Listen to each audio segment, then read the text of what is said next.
Nitro funny cars, a razor's edge ride on the brink of control. And Pro Stock, thoroughbred performers in a production-style disguise. All are chasing big bucks at one of the hardest tracks on the NHRA calendar, the Rock, Rockingham Dragway.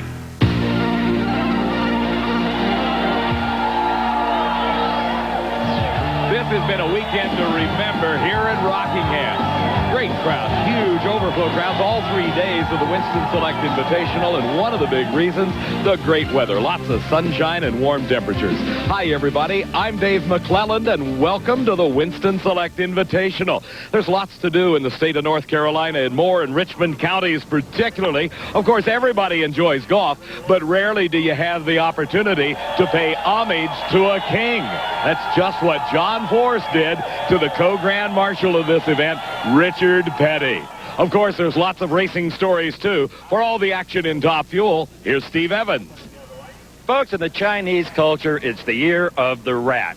In the world of Top Fuel drag racing, it's the year of the wheelie, and it's happening everywhere we go. Some miraculously work out just fine. Others, ouch, don't. And one was truly spectacular. Scott Coletta a month ago, the Gator Nationals in Gainesville, Florida. Now, the aerobatics are continuing here at the Rock, especially in the final qualifying session yesterday afternoon.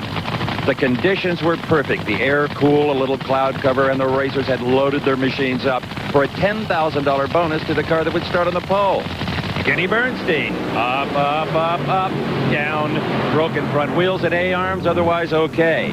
Eddie Hill, a broken heart. He was forced to lift to settle his moonshot back to earth and did not qualify for today's final eliminations. She went into a big wheel stand down there where it's not supposed to wheel stand, and that far down, you got no choice. You can't ride that out. You have to drop her, and I did, and I don't know what happened after that. It probably wasn't quick enough to qualify, but she was certainly going over if I didn't take some evasive action, and don't need any more of that. Been there and done that.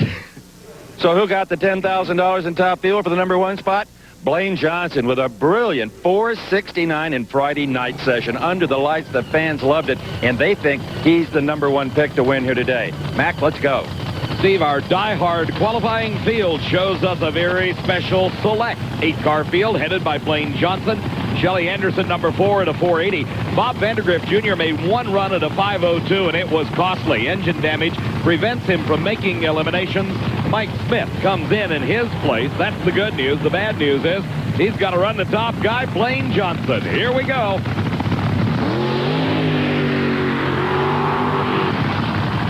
This is Shelly Anderson, and this is Kenny Bernstein. You're riding on board with the Bud King high atop the wing strut, looking down over the engine and out over the front of the car. Repaired, obviously, since that wheel stand in qualifying. A huge crowd on hand today for final eliminations of the Winston Select Invitational. Shelly qualified 4th at a 480.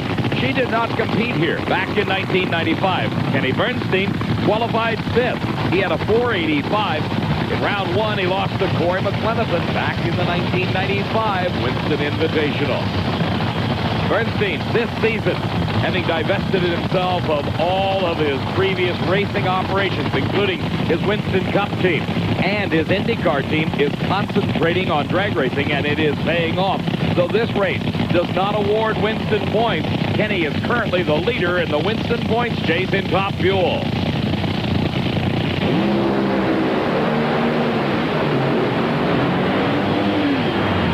Incredible run for Bernstein.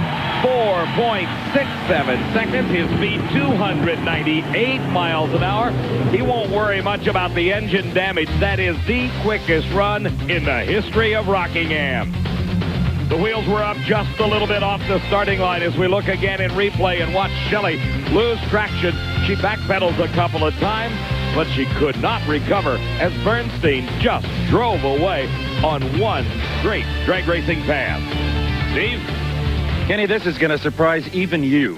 A 467 right out of the box. Yeah, that does surprise me. That's unbelievable. I tell you, we struggled here for 2 days, and the guys, Dale and Brooks, and of course Ray, the guys worked so hard at. And that wheel stand yesterday really got us going. I think it's been in there. We just had to find it and bring it back out. But that's a heck of a way to start. Who would ever thought Rocky Heavy could run 67, huh? I sure didn't, but Davey heard it. In fact, it stinks pretty bad down there. They got plenty of parts to fix it. Well, the rock is roaring now as Kenny sets low elapsed time of the meet. More Top Fuel coming up.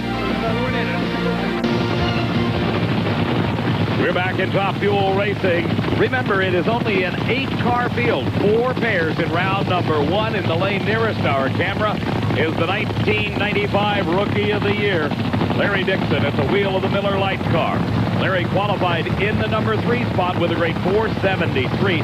Last year, he made it to the final round where he lost to Scott Coletta. Mike Dunn qualified number 6. He had a 489. Pretty good field, except for the number 8 spot.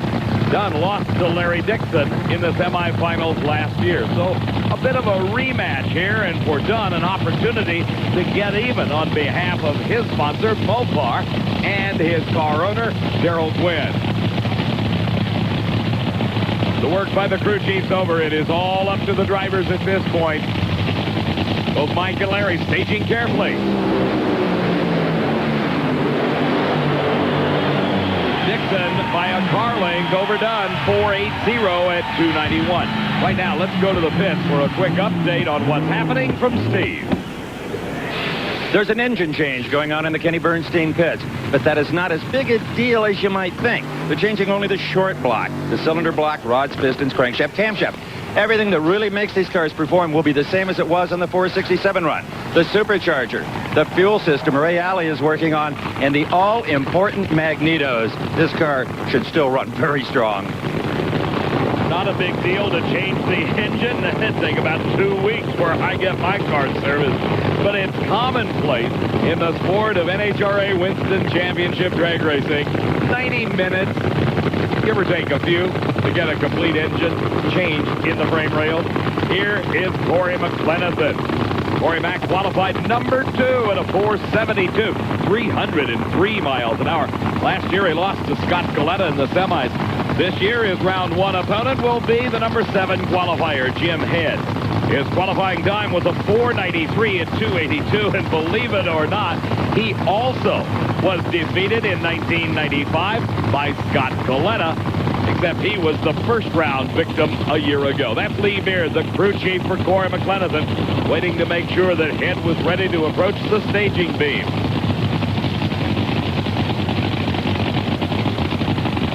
Head rolls in deep stages. Another big wheel stand by Cory Mclennan. On again, off again, but he was unable to recover traction, and Jim Head pulls off the upset. 5:05 is elapsed time. Not all that strong, but good enough to win, and that's all that counts. When the win light comes on in your lane, you advance to the next round. Here's our final pair, the number 1 qualifier, Blaine Johnson. At the wheel of the Travers Tool Company car, that is Alan Johnson, Blaine's brother, the brain trust behind the operation of this vehicle.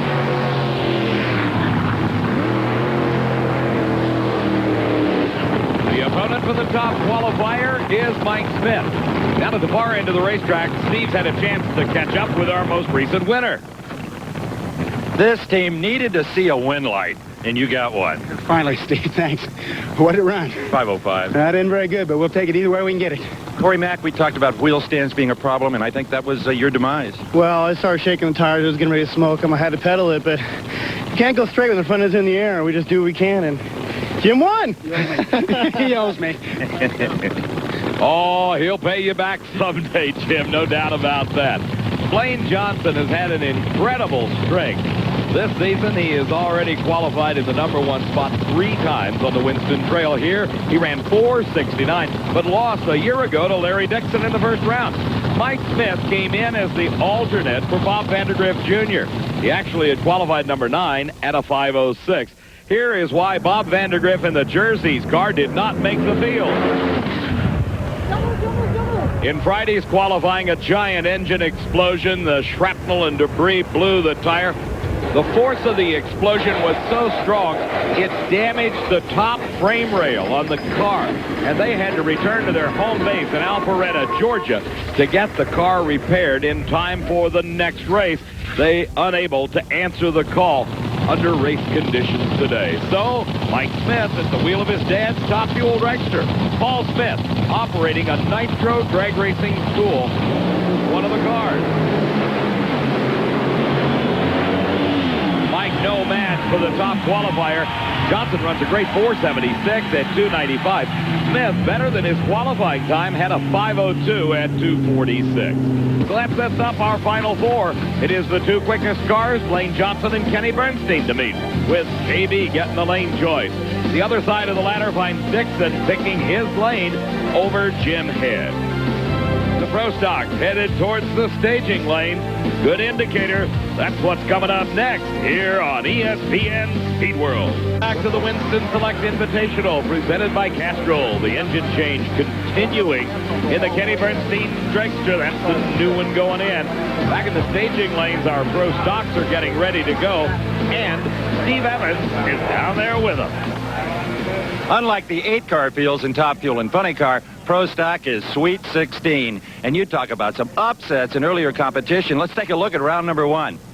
Winston points leader Jim Yates, the winner of 3 of 4 races this year, out at his own hand, or should I say foot, when he red lights against Bob Glidden. And how about Mike Edwards, the number 1 qualifier at a 701, winner of the Houston race 2 weeks ago. He was a little tardy off the mark, a little out of the groove, and Tom Martino drills him, and he goes to round number 2.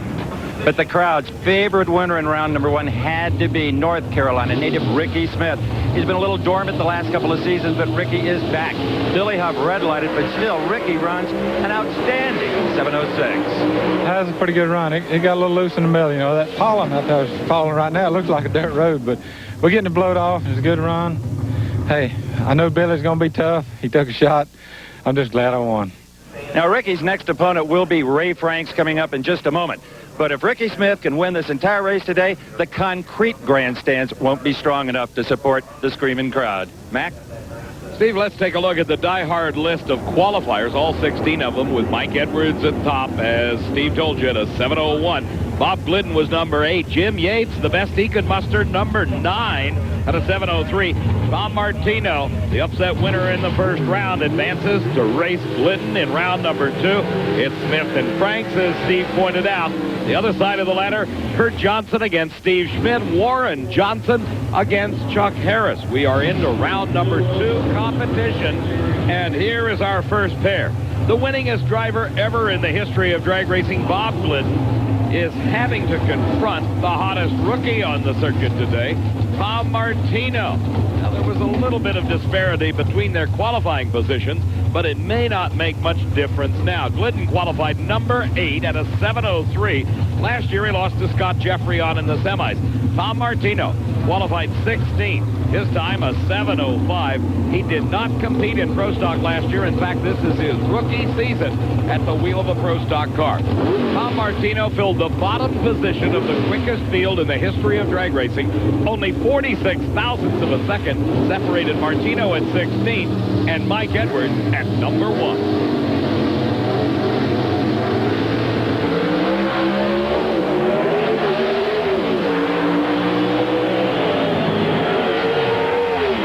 Ran into mechanical problems partway down track, and Tom Martino utilized not only a starting line advantage, but performance as well. 709 at 194 miles an hour, slowing some 400 from his qualifying time, but it's much hotter today than it was on Friday evening.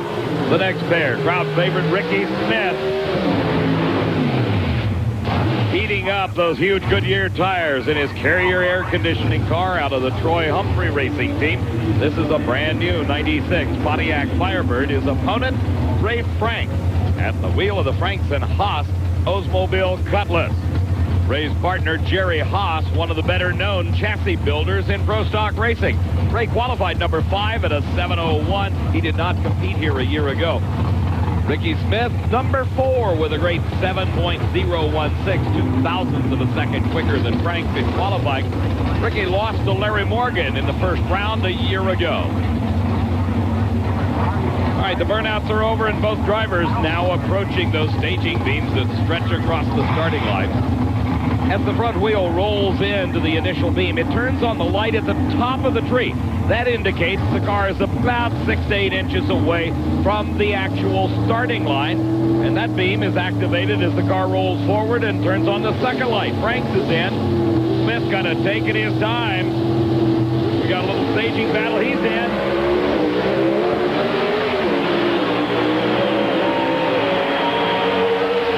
Oh, that's a close race. Ricky Smith pulls it out using an advantage at the starting line.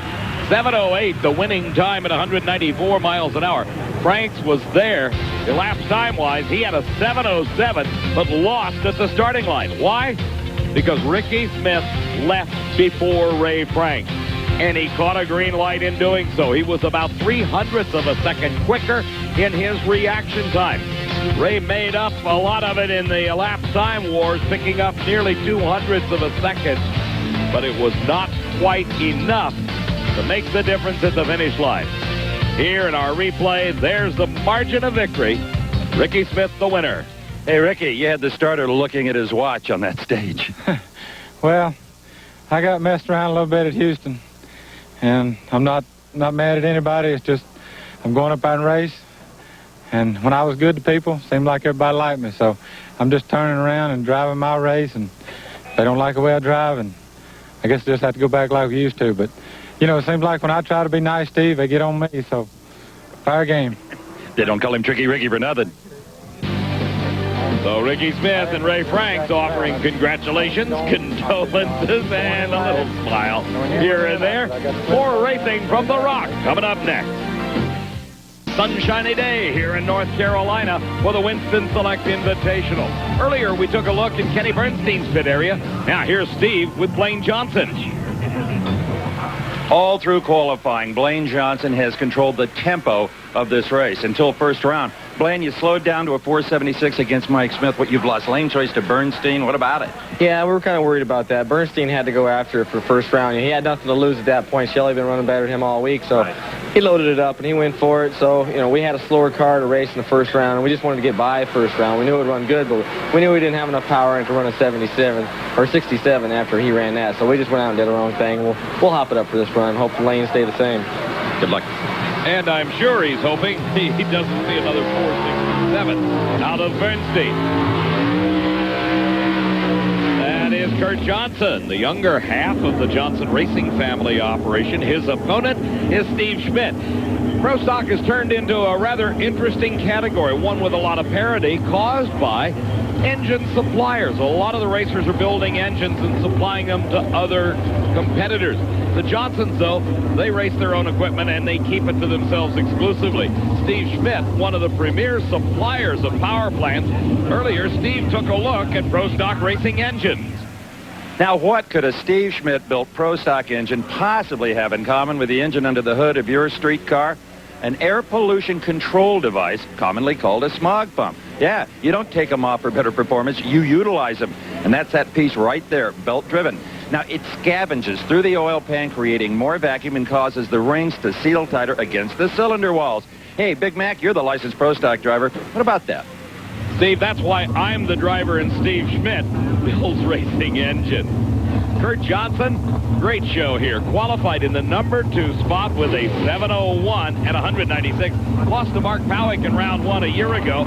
Steve Schmidt, meantime, qualified number 7. He had a 7:02 at 197. He did not qualify for this race a year ago. Now Schmidt with a Dynagear car. A bit of a challenge as Johnson, definitely the quicker entry.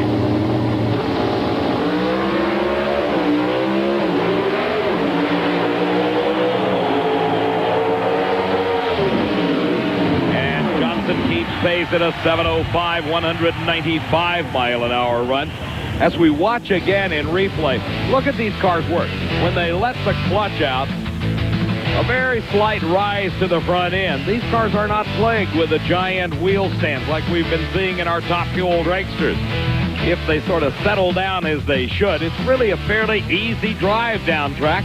You either pull a lever or push a button to change the gears in the 5-speed transmission, and then you hit the finish.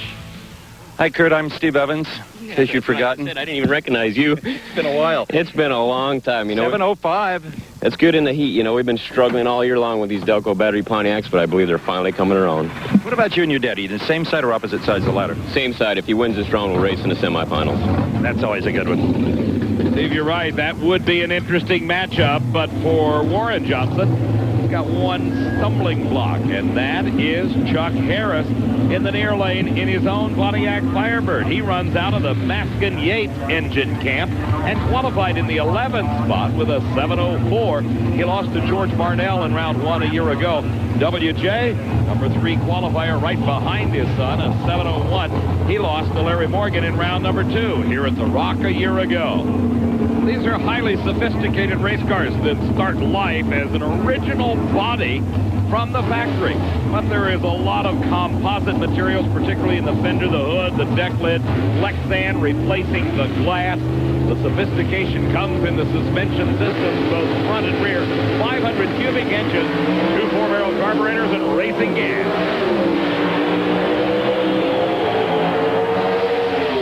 Well, it will be father and son in the next round. 7:03 and 195, the winning time for Warren Johnson. Chuck Harris made an effort of it at a 7:07, 196. Here is the case with nearly identical reaction times off the starting line.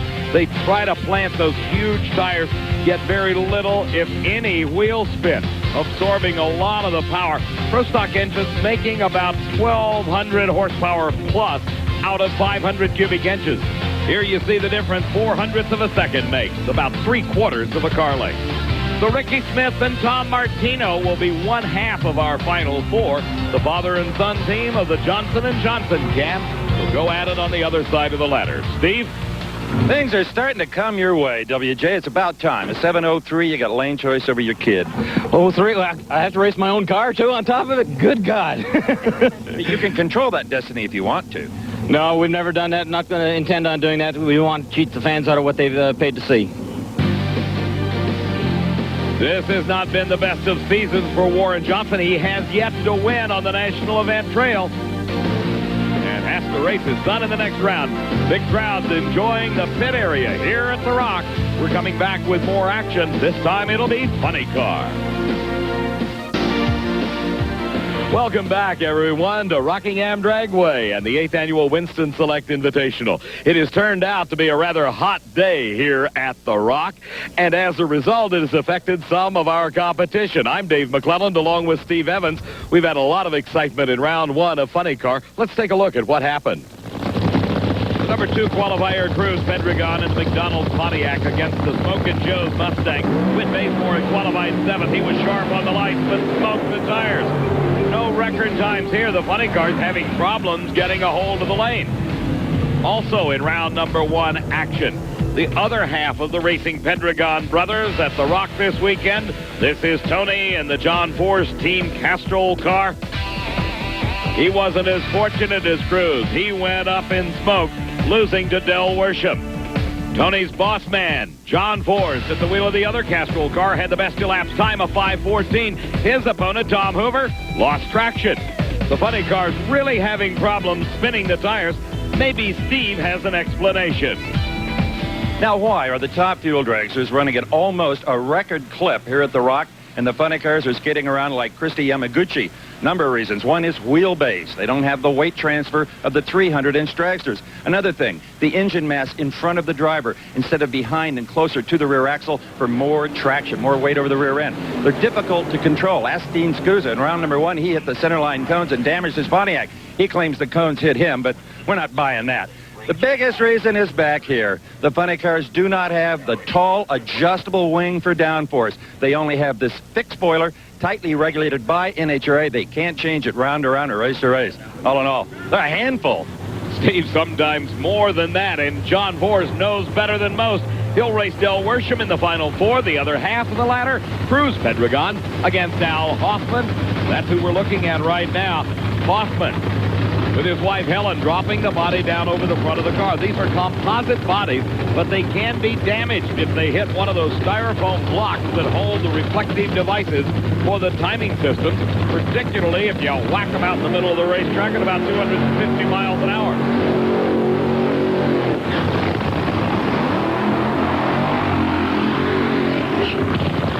the cruiser at the wheel of Joe Gibbs' McDonald's Pontiac. Joe Gibbs got himself quite a racing team after he decided to get out of football coaching, in which he was most successful, earned himself a spot in the NFL Hall of Fame. He teamed up with McDonald's, got Cory Mclennan top fuel, Cruz Pedregon here in funny car, and of course Jim Yates in pro stocks. In that round 1 race that we saw a little bit earlier, Pedregon ran a fine 5:22, but was very late, and I mean by nearly a tenth of a second to Whit Bazemore with his starting line reaction time. Al Hoffman was the beneficiary of Dean Scusa crossing the center line. That automatically disqualified Scusa. Hoffman, though, had run a 5:19. That's good enough for lane choice here against Pedregon, who had qualified number 2 at a 5:05. He lost to John Force in the final round here 1 year ago. Hoffman qualified in the number 3 spot. He had a 5:12 in his qualifying effort, and remember, ran 5:19 1 round to go. He lost to Cruz in the semifinals a year ago, so this is another of the rematches here at the Rock in the Winston Select Invitational. A pair of Pontiacs, Western Auto Parts America and Haviland, the sponsors on the side of Al Hoffman's car, along with Blower Drive Service.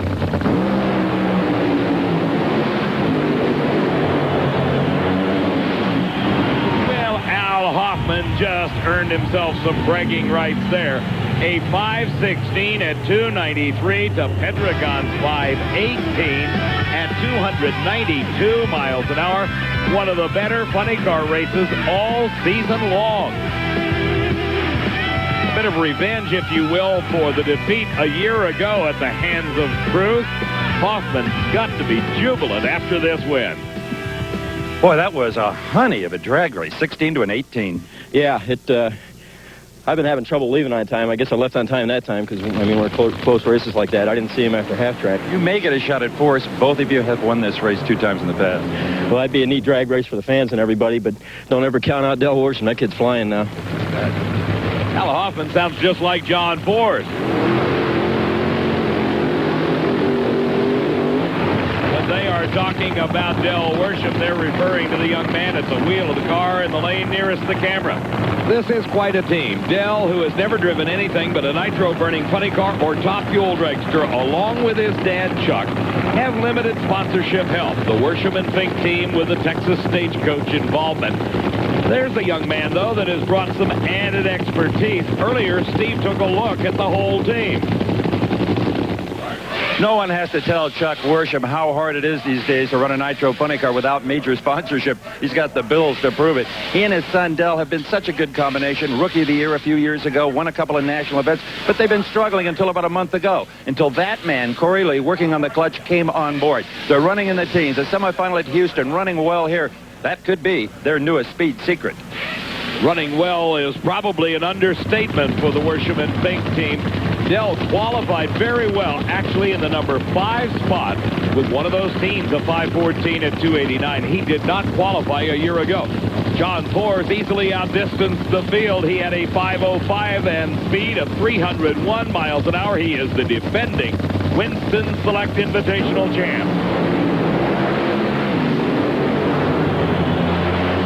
John Force was vulnerable. You saw the problems with the engine. He dropped a cylinder. It failed to fire. Del Worsham at one point had actually pulled ahead of the Castrol machine, but he lost traction. Here's where the replays come in so handy. Look at this. The advantage off the starting line was all Worsham, but John Force dropped the cylinder. Look at the raw fuel coming out.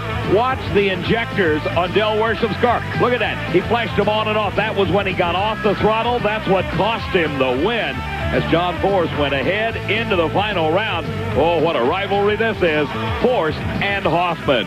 That young man just about sent you packing, friend. Well, I was doing all I could do, trying to pedal with my feet. It was close. Dropped a hole in the left start line, just wouldn't run, and kept motoring. I hate to drive it like that because it's trying to kill itself, you know, and kept chasing him, and I seen the cones coming up. I think, well, it's over. No final round here, and all of a sudden the kid just dropped off, and we nicked him right in the lights. He even left on you. Yeah. Well, yeah, it just shows you I'm getting old. What can I say? The Pro Stock Final Four coming up next from the Rock. Rockingham Dragway and the Winston Select Invitational. Time for the Final Four in Pro Stock Eliminator. Tom Martino against Ricky Schmidt. Coming into this round, Ricky has the lane choice. and just a few moments ago pulled another little trick out of his bag and switched lanes on Tom Martino. Anything he can do to shake up the rookie driver who comes out of the competition eliminator ranks, which is a great training ground for driving in pro stock eliminator. Looking inside the car for Tom Martino, Ricky Smith getting a little bit of fresh air inside of his Pontiac out of Troy Humphreys Racing, and the Carrier folks heating and air conditioning. Maybe you ought to turn on the air instead of fanning the door. Martino and his crew chief Tom Kling doing an outstanding job thus far this season. Is Ricky going to stage fairly soon? Yes, he does.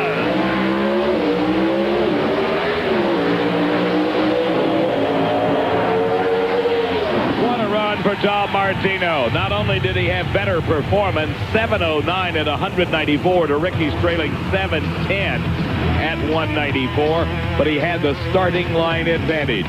Not bad at all when you can hole shot tricky Ricky Smith. Martino was able to maintain the lead as he went down the racetrack. The margin of victory rather slim at the far end. As you can see, when they approached the stripe at the end of the 1,320-foot racing surface, Smith was right alongside, but Martino nosed ahead.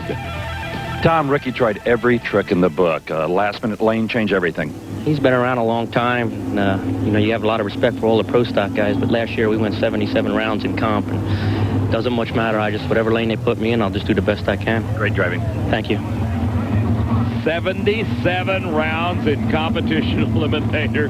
No wonder he's got some skills. Here's Kurt Johnson and Warren Johnson, and as you heard Danny say just a little while ago, this is going to be a race to the finish line, and may the best car and driver win. Delco Freedom Battery car against the GM Performance Parts entry. Both 96 Pontiac Firebirds, 500 cubic inch engines under the hood. Remember, these guys don't get the advantage of the nitromethane fuel. They use racing gasoline through two gigantic 4-barrel carburetors.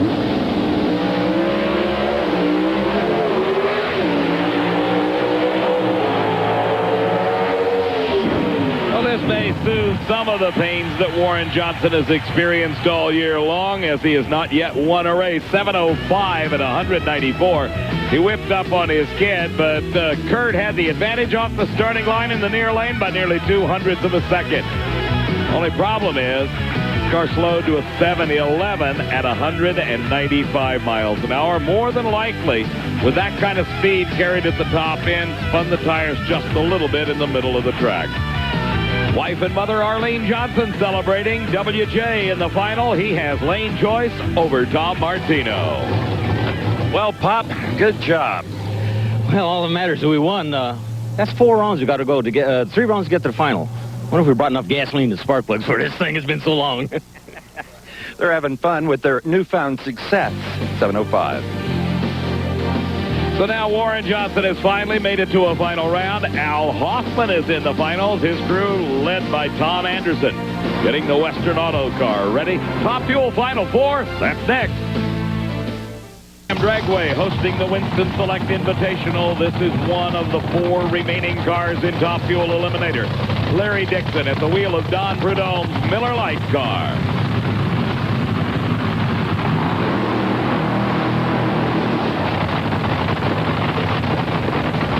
Here's his opponent, Jim Head, and his Smokin' Joe's dragster.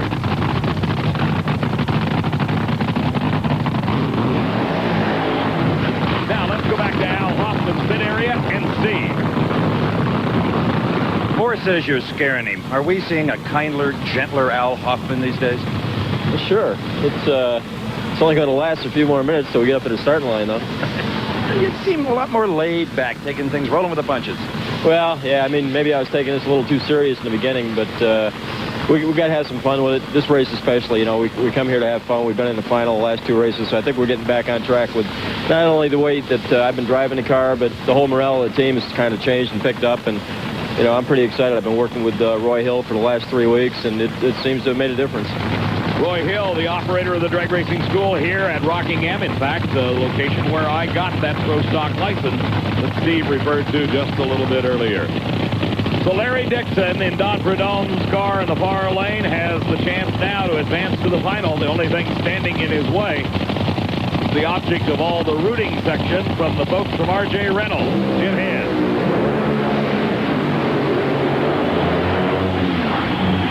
Not the prettiest or quickest run that Dixon has ever made. All that raw fuel coming out, indicative of the loss of cylinders. In other words, down on power, those cylinders not firing. Look at the left bank, a steady stream of raw nitromethane coming out. But it did not hinder him that much. He ran 491 at 284. Larry, when they don't hit on all 8 cylinders, they only run 491. God, we were real lucky to get by that round. I mean, I just hit the throttle and I could see head for a long time. And I'm just hanging on. And I mean, we won the round and we got the Miller car in the final. And I'm just, 2 for 2 here. So we'll see what happens. They'll be looking at this computer data bet on him. Back of the starting line, the 2 quickest cars in Top Fuel racing this day. And in fact, this season. Both of them have set national records already this year. Bernstein is currently the leader in the Winston points chase. He is in the far lane. Here is Blaine Johnson at the wheel of the Travers Tool car. Kenny has got quite a brain trust working with him. He's got Dale Armstrong, the crew chief, Ray Alley, Bob Brooks, and a host of others that keep this Bud King prepared to perfection. That's evidenced by the quickest elapsed time of this event thus far, and it came in round number 1. Bernstein has the lane choice here. He ran 467. Blaine Johnson had a 476.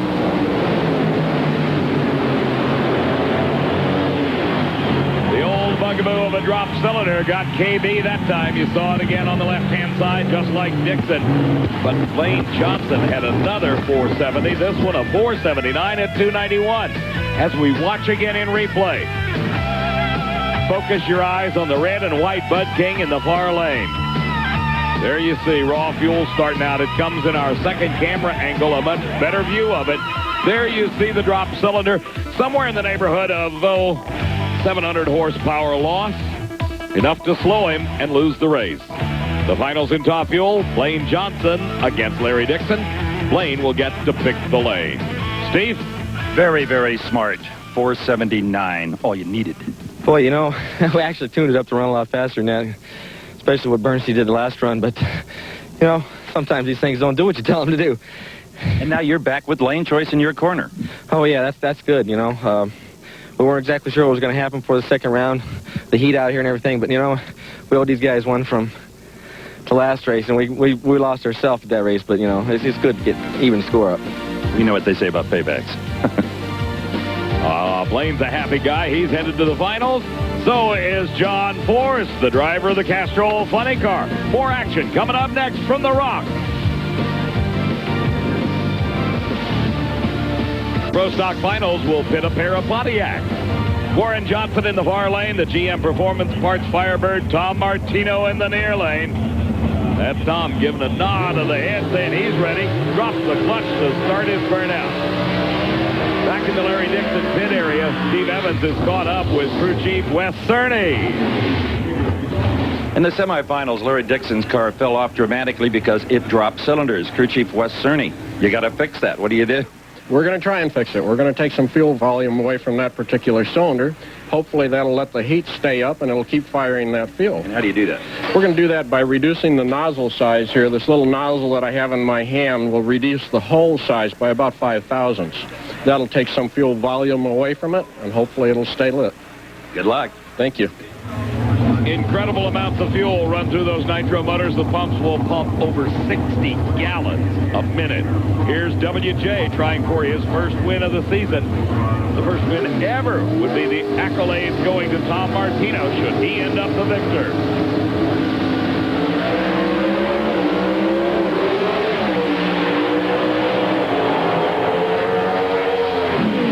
This one was all Warren Johnson, back-to-back 705s, 195 miles an hour on this run, and Warren Johnson got the whole shot.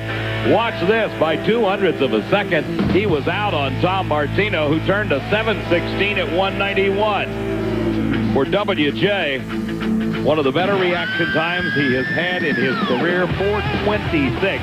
Remember, a 4/10 of a second flash of yellow, and that is perfect. 4-0-0 with a decimal point in front of the 4. At the finish line, substantial margin of victory. Daylight showing. Warren, I think I figured it out. Don't qualify number 1 and you win the car race. That thought came across after first round. No, Steve, I'll tell you, we needed this win. Pontiac, GM Performance Parts, AC, Delco Battery, Goodyear. I mean, they're all part of this thing, the crew. I just had the joy of riding in this thing today. I mean, it was nice and smooth. I think we probably had low ETV every round. So we're getting a little bit of a handle on this thing, but it's because of the hard work of other people. You ripped him on the lights as well. Great job. I ripped Tommy? Good grief. A 4-2 light, Dave. See, look at the shock on Warren Johnson's face. That doesn't happen all that often. Certainly he is proud of that win. Here is John Force. If there is a hot rivalry in funny car today, it is between Force and his opponent, Al Hoffman. That's Austin Coyle bending in under the body on the Force car. Tom Anderson is the crew chief for Al Hoffman. He's the one that holds up the body, checks things out, gives the thumbs-up sign as Al's wife, Helen, directs him into the spot on the racetrack. But Austin Coyle, along with Bernie Federley, have been working for years for John Force, and it has definitely paid off. He is a 5-time Winston champion.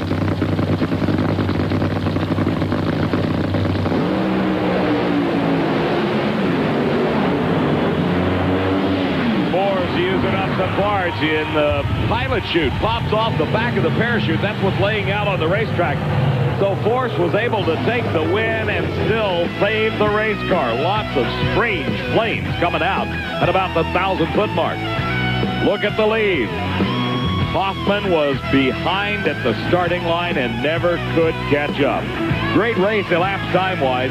Force had the win at a 5:15 at only 277 miles an hour. Hoffman was charging hard at the end, 5:18 at 292 miles an hour. Hey, you won it by 0.03 of a second. It looks like you both burned it up to do it. She was wounded down there, but good race, good money, you know, doing them back-to-back here with Lloyd T. But, you know, what can I say? Castro gives me the budget, Pontiac, Mac Tool, all these guys, and Action Collectibles. But real bottom line, I got a great team. They know how to adapt. I'm off my game today, Steve. I need Roy Hale to teach me, but I'm excited to be here in the deal. Always excited to race Al Hoffman. He's a great guy, and I had God on my side today, and I don't know why he helps me, but my old heap should have been out against Horsham, and I just lucked through there. So we'll take a win. And a fine win it is, and about $40,000. And to find interview, as always, here's our finalist in Top Fuel, Blaine Johnson, shading his eyes. He's going to need all the skills he can muster as his opponent, Larry Dixon, hiding behind the sun visor on that helmet. Here's the hot tip of the day. Join NHRA. 48 issues of National Dragster and a lot more for only $57 a year. And if you call right now, you can pick up a copy of Drag Racing 94. Remains here at the Winston Select Invitational, and it is the final of the fastest accelerating cars in the world, Top Fuel Dragsters. Here in the lane nearest the camera, Larry Dixon, the underdog coming into this race. He is driving Don Prudhomme's entry. The Snake retired at the end of the 1994 season, put Larry Dixon in the cockpit, and Dixon went on to win Rookie of the Year honors. His opponent is in reality the Johnson family, and earlier Steve took a look at this operation. You may be asking, how does a family from Santa Maria, California, the Johnsons, compete against the Miller team, the Budweiser team, the McDonald's team so well? Well, it's just that family. They don't need a $300,000 a year crew chief. They got Brother Allen. He'll work for food and an occasional malt beverage. They don't need a high-priced driver. They got Brother Blaine. He won 4 Winston championships in alcohol cars. He'll drive the truck, too, if that's what it takes. Also, Father Everett, he'll drive the truck. Heck, he'll wash the truck. He'll take care of the team. He'll manage things, get the hotel rooms. And back home is Mama Agnes keeping the books and taking care of the farm. Blaine Johnson has an incredible win streak going thus far here in Rockingham. He won Alcohol Dragster 4 years in a row. Now he's in the Top Fuel final. And he continues the streak. 477 and 200. 297 miles an hour to Larry Dixon's 484 at 285. Watch the Travers Tool car in the far lane. Oh, what a show that Blaine Johnson's put on here today.